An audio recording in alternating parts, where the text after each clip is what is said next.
Ayan, mga kabunyog, mga kababayan, magandang araw po sa inyong lahat. Welcome po sa isa na namang episode ng ating talakayan.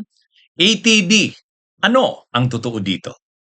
O yan, itong segment kong ito mga kabunyog, kasi syempre laganap ang fake news, laganap ang disinformation, kaya maraming nagtatanong sa akin, Tony, anong totoo dito? Ayan, kaya lagi na po ninyong abangan itong regular kong segment na ito. Araw-araw po ito dito po sa Veritas YouTube channel. Kaya kung hindi pa po kayo nakasubscribe, subscribe na po kayo. Mayroon din po tayong Veritas Facebook page. Kung hindi pa po kayo nakafollow, follow na po kayo. Okay? Ha? Abangan nyo na po lagi itong ATD. Ano ang totoo dito? Ha? May bagong testigo, may bagong testigo daw laban kay Digong, kay Duterte sa ICC. Yan ang ibinunyag ni ni dating Senador Sani Trillanes. Sa katunayan, sabi ni Trillanes, habang ini-interview siya nung panahon na yon, malamang daw yung testigo na yon ay on the way na. Nagbabiyahe na papunta ng dahig sa ICC. Ah, Hindi niya naman pinangalanan, pero ano daw to, importante ito. Itong bagong testigong ito. Ah, Ano yan, napaka-importante daw ito sa kaso ni Duterte. Kaya ano siya, sabi niya, natutuwa siya, sabi ni Trillanes, na nakaredy na ang mga testigo laban kay Duterte. Actually, may dalawang testigo na dating hitman ni Duterte o ngayon nandun na sa ICC, nakaredy na. O, alam naman natin kung sino yon. Si Matubato yon at si Las Cañas, mga dating miyembro ng Davao Death Squads. Kinumpirma rin ni Trillanes na nandun na rin sa ICC, si Ruyena Garma. Si Ruyena Garma. Si Ruyena Garma naman, alam, ito yung binuong special team ni Duterte. May binuong special na grupo si Duterte para magsagawa ng mga mga operations. Parang kung noong panahon na mayor siya ng Davao, may Davao Death Squad siya, sila Las Cañas at Matubato 'yon. Nung na si Duterte presidente, ah, siyempre yung mga PNP, si Bato de la Rosa 'yon. Pero mayroon din siyang grupo, parang squad na naman, death squad, pero national na ang scope. Kapag mayroong mga operations na special, yun ang nagsasagawa. Yun yung alam ni Garma. Yan yung alam ni Garma. At sila yung grupo ni Bernardo ba yun? O Leonardo. Ah? Yung classmate ni Garma sa PNPA. Tapos nagpapaabot sila ng kanilang mga report through kay Bato, punta kay Bongo, papunta kay Duterte. At kapag nagawa na nila yung pinapatrabaho sa kanila, pinapadalhan sila ng reward, si Bongo rin ang nagpapadala. Yan yung kay Garma. So sa ngayon, ang sigurado na si Matubato at si Las Cañas at si Garma. Ready na sila. Pero may bago daw ngayon na papunta rin doon. Sabi ni dating Senador Sani Trillanes, hindi niya daw papangalanan pero on the way na papunta ng ICC. Actually, magastos din sa ICC ang mga kabunyog. Kaya yung mga nagsasabi na na walang silbi ang ICC, unang-una yung mga witnesses na yan, pinoprotektahan yan ng ICC, sinisecure yan sa mga lugar na hanggang sa pinapa-assume ng bagong pangalan, ibang pangalan, hindi pinapaalam ang address, parang may bago silang identity. Parang kung sa atin, Witness Protection Program, mayroon din silang ganyan sa ICC. Kaya si Matubato, si Las Cañas, matagal nang nasa ICC yan eh. Kahit hindi pa na-aresto noon si Duterte, nandiyan na yan. Si Las Cañas at si Matubato. Siyempre yung nila doon, yung stay nila, yung nila doon sa ICC, pagkain, pangangailangan nila, pinoprovide ng ICC yun. Si Garma naman, ang nangyari kay Garma, ay di ba nag-apply sana siya ng political asylum sa United States, kaya lang hindi naman nag-grant. So pinabalik siya ng US authority sa Pilipinas. Pagdating sa Pilipinas, agad-agad, kinausap siya na mag-testify sa ICC, pumayag naman. Pagdating ng Pilipinas, the following day, kaagad pinabiyahe siya ng Malaysia. Tapos pagdating sa Malaysia, sinalubong na ng mga ICC personnel o dinala na sa dahig. O nga, pero itong ngayon, itong bago, hindi pa pinapangalanan. Hmm.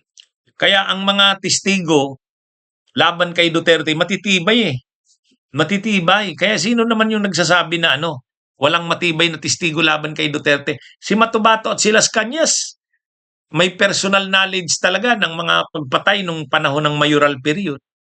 Si Garma, may sabi pa nga, may relasyon sa kasi Duterte.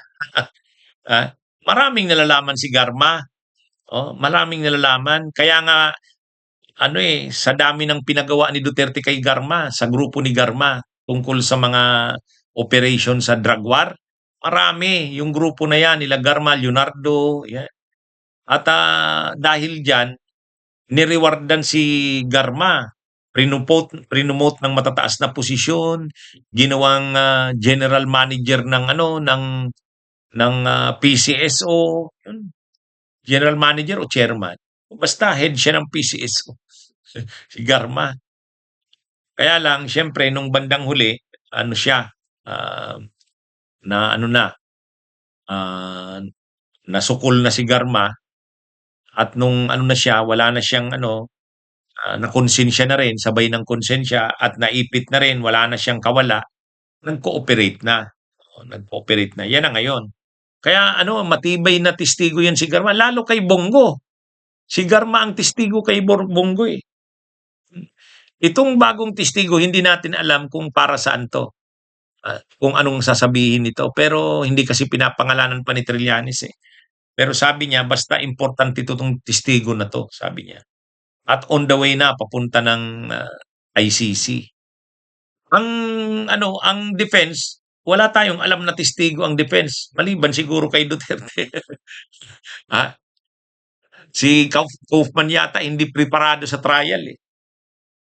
Yung ginawa kasi ni Kaufman, panay delaying tactics lang eh. Yung prosecution, preparado na ng mga ebidensya, testigo. Si Kaufman hindi pa. O ngayon, nadadagdagan. Actually, hindi pa bawal na magdagdag ng testigo kasi hindi pa naman nagsisimula ang trial. Malamang may lalabas pa yan na madagdag testigo. Okay? O mga kabunyog, itong si Tubi Chanko, kunwari naman itong si Tubi Chanko, pro-BBM. ha? Ha? Ipokrito naman itong si Tubi Chanko. Akala mo naman pro-BBM siya. Pero ang totoo, na ito? Sara Duterte na ito si Tubi Chanko. Duterte na ito. Kunwari lang yan na pro-Marcos, pro-BBM. Parang ang packaging ni Tubi Chanko, ang kalaban niya lang naman ay si Saldico at si Romualdez. Pero kung siya, Marcos siya, hindi naman siya daw DDS. Tulad ngayon, sabi ni Toby Chanko, ang comment niya kay PBBM, he is very simple. Wala naman siyang luho. Toby Chanko denies Marcos link to flood control corruption. Kita niyo? Parang si Toby Chanko, ang packaging niya, parang siya, kalaban niya si Saldico at si Martin. Hindi naman siya DDS. Hindi niya, pa rin siya, pro-Marcos pa rin daw siya. Pero hindi na yan. Ngayon lang yan nagpo-pro Marcos. Pero sa susunod na taon yan, baka kaagad mag-declare na yan ng Sara Duterte. Siyempre, ang ambisyon ni Toby Chanko, maging speaker. Kasi hindi siya naging speaker dito sa panahon ni PBBM eh. Kahit na natanggal na sa pagka speaker si Martin Romualdez, hindi pa rin siyang ipinalit. Hindi pa rin siyang ipinalit. Ang ipinalit si Buji D. Kaya hanggang ngayon, nag-aambisyon pa yan na maging siyang speaker. Pero hindi siya magiging speaker sa panahon ni PBBM. Pero pag si Sara, pwede siyang maging speaker basta't maging siya, lantaran na talaga siyang mag-Sara Duterte. Na hindi naman, sa tingin ko, hindi malayong mangyari sa susunod na taon. Maghuhubad na yan ng sarili niya. Ngayon, nagkukunwari lang yan si Tubi Chanko na Marcos siya. Kasi sabi niya, si Marcos, wala namang luho yan. Si PBBM, yan, simpleng tao lang yan. hindi ako naniniwala involved yan sa anomalya sa flood control. Papabango lang siya kay PBBM. Pero ang totoo, nasa Duterte na yan, si Toby Chanco. Ah, napaka-ano rin niya, hipokrito. Linalabanan ng korupsyon, pero siya mismo sa nabutas, marami ring issue sa kanya. Ah, hindi raw siya DDS. Hindi raw siya DDS. Pero sabi niya, si Sara, kung si Sara ang presidente, walang sasantuhin yan, hindi yan maaariglo. Ah, sabi yan ni Toby Chanco. Tapos pag tinatanong mo kung DDS siya, hindi raw. Hindi raw siya DDS. Pero ganun yung mga sinasabi niya. Um, Kaya lang yan hindi pa kumakala sa Marcos kasi kailangan niya pa ng mga proyekto para sa niya, sa nabutas. Eh siyempre pag lumaban na siya kay Marcos, hindi na siya. Sa ngayon ang kinakalaban niya Romualdez. Kaya lang mahirap namang sabihin na actually nga yung pagkatalo ng mga kandidato ng administrasyon sa Senado, 'di ba ang campaign manager niyo nitong si Toby Chanco? Eh malamang nga trinaydor ni Toby Chanco yung administrasyon kaya natalo eh. Kaya tuwang-tuwa yung mga DDS kasi nanalo si Bato, nanalo si Bongo, nanalo si Marcoleta. Tapos kahit yung mga malalakas sa lineup ng administration tulad ni Abi Binay sa ni Pacquiao, hindi nanalo. Oh, hindi nanalo dahil ang campaign manager si Toby Chanco. Kung ngayon lang yan naglilinaw na malamang trinaydor ni Toby Chanco ang admin. Ha? Tapos ngayon nagpupurma pro BBM naman daw siya, hindi naman daw siya ah, DDS. Sino namang maniniwala sa kanya? Anyway. O ito mga kabunyog, nag-advise si Ping Lacson kay Romualdez. Ang advice niya ganito. Ang advice niya, dapat daw kasi noon pa nag-appear na sa Blue Ribbon Committee hearing si Romualdez. Eh ngayon daw, ano na siya ngayon, may problema na. Pero kung nag-appear siya noon sa Blue Ribbon at cleaner niya yung sarili niya, o di siguro nakalibre pa siya. Eh wala ayaw daw kasi ni Romualdez humarap sa Blue Ribbon. Pero ngayon, ang advice ni Senador Ping Lacson, dapat ngayon mag-appear na siya. Pag nagbalik ng session ang Senado, ang Blue Ribbon magsisession uli. Ang advice niya kay Romualdez, mag-appear ito sa Blue Ribbon. Oh. Kasi nagsabi naman na si Romualdez hindi siya mananahimik. Sasabihin niya na yung nalalaman niya, o di mag-appear siya sa Blue Ribbon. Dati kasi iniimbitahan yan. Kaya lang, syempre, interparliamentary courtesy daw, hindi mo naman mauobliga si Romualdez na mag-appear sa Senado kasi congressman siya. Kahit lower house ang tawag sa Kamara, upper house yung Senate, pero hindi mo pwedeng obligahin ang congressman na mag-attend sa hearing ng Senado.